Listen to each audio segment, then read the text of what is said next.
Have you ever said something you know is correct, but it didn't land with the impact you wanted? The problem might not be what you're saying, but how you're saying it. In professional and personal life, confidence is currency.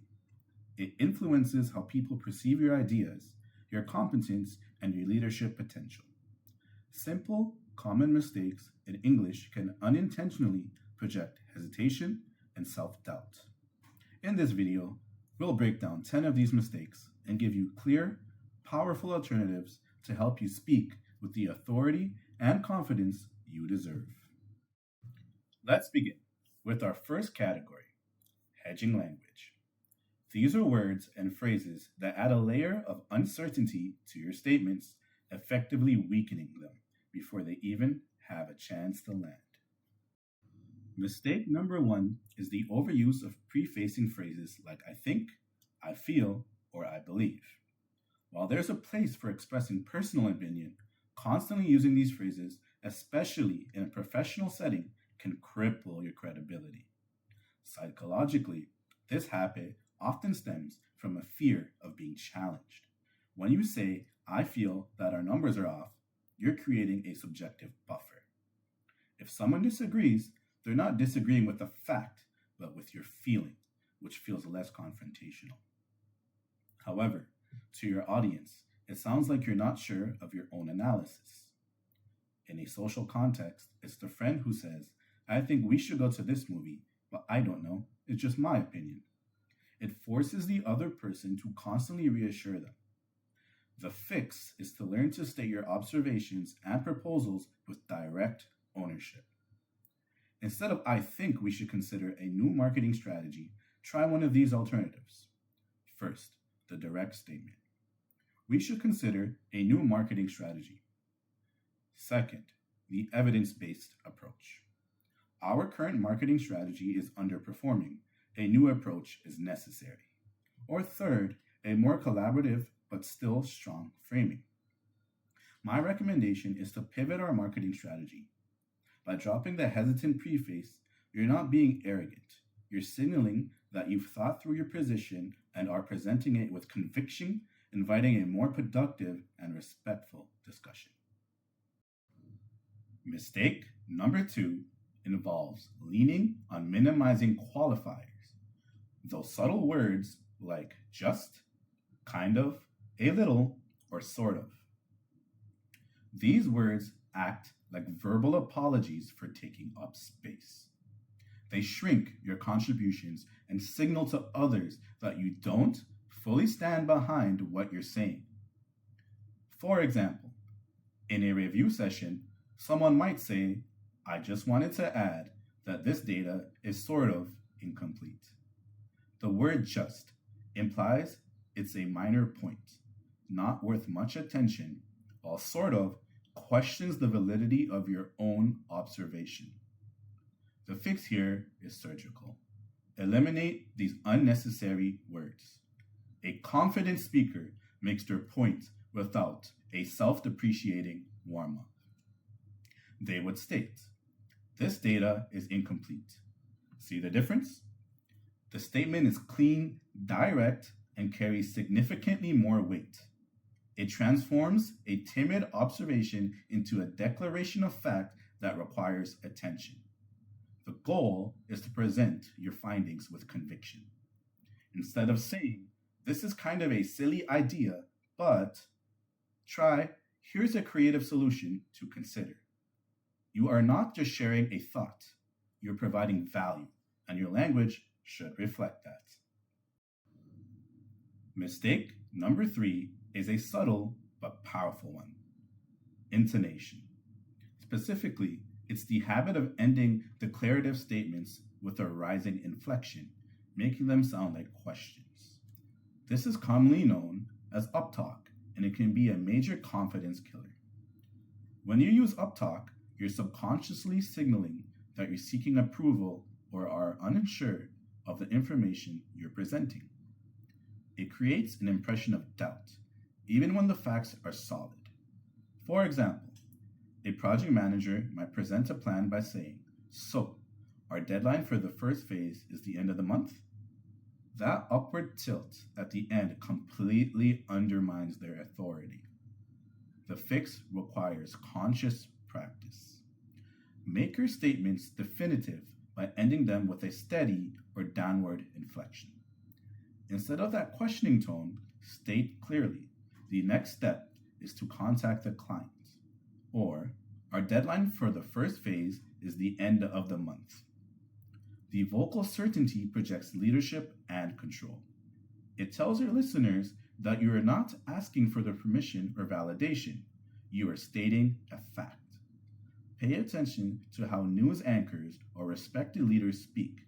They use falling intonation to convey authority and trustworthiness. It's a small change that makes a world of difference. The fourth mistake in this category is the reliance on weak modal verbs. These are words like might, could, should, or may, and they often creep into our language when we want to avoid sounding too pushy. However, they can significantly dilute our message and suggest a lack of conviction. Consider the sentence. This approach might improve efficiency. The word might introduces a high degree of uncertainty.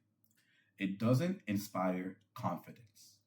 To fix this, choose stronger, more definitive language that reflects your belief in your proposal. Instead of might, try saying, this approach will improve efficiency. This shows you've done the research and are confident in the outcome. If will feels too strong for the situation, you can still project confidence by framing it differently. For example, I am confident this approach is our best path to improve efficiency. Or, all indicators suggest this approach will improve efficiency.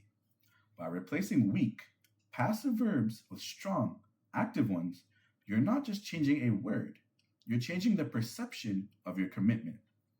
You demonstrate belief in your proposal, which in turn encourages others to believe in it too. Now, let's move to our second theme, overcomplication. Sometimes, in an effort to sound intelligent, we do the opposite. We create confusion and sound like we're hiding behind complex words and sentences.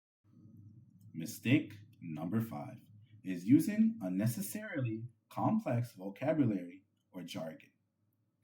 Many people believe that using big, impressive sounding words will make them appear more intelligent or authoritative. In reality, it often does the opposite. It can make you sound pretentious and worse, can obscure your message entirely.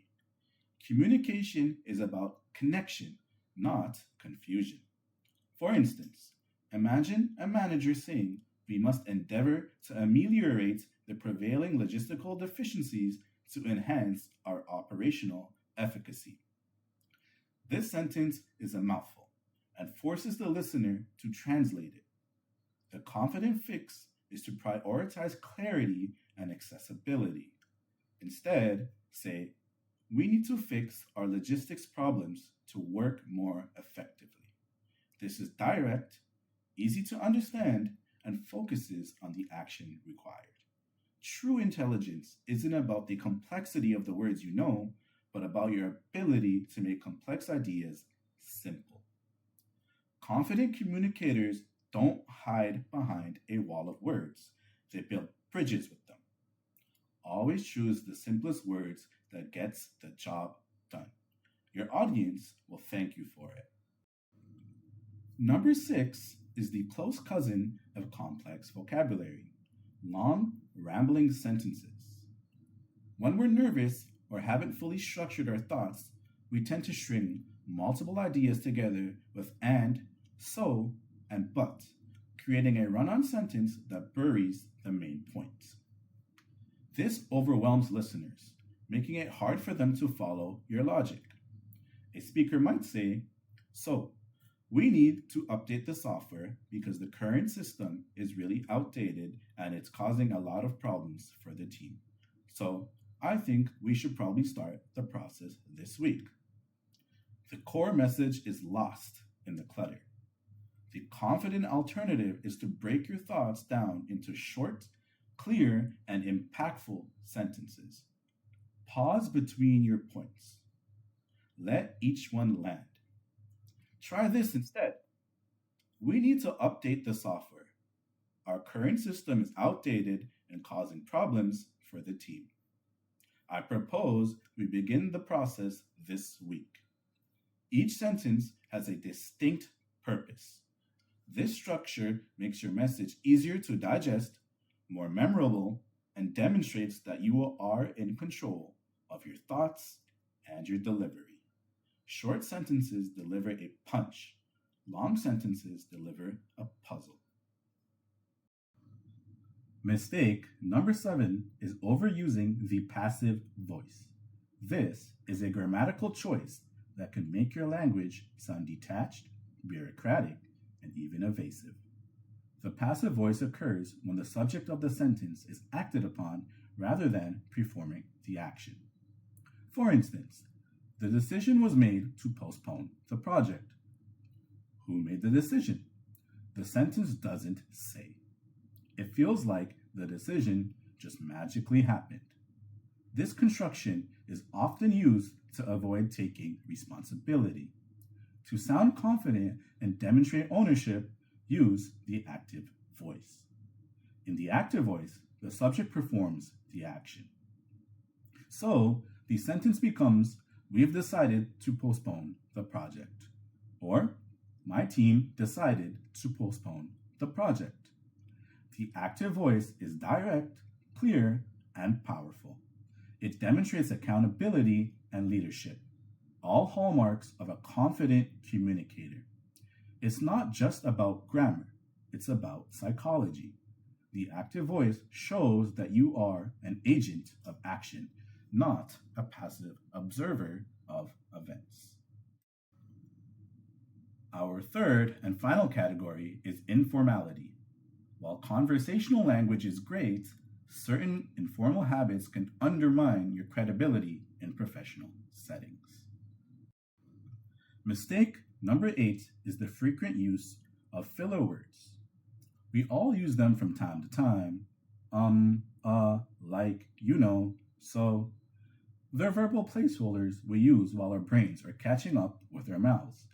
However, relying on them too heavily can make you sound unprepared, nervous, and lacking in conviction. They clutter your speech and distract your audience from your core message. The fix is surprisingly simple, though it takes practice. Embrace the pause. When you feel an or an coming, consciously stop yourself. Take a silent breath, collect your thoughts, and then speak. This brief moment of silence is not awkward, it's powerful. It makes you sound thoughtful, composed, and in control. It also gives your audience a moment to process what you've just said.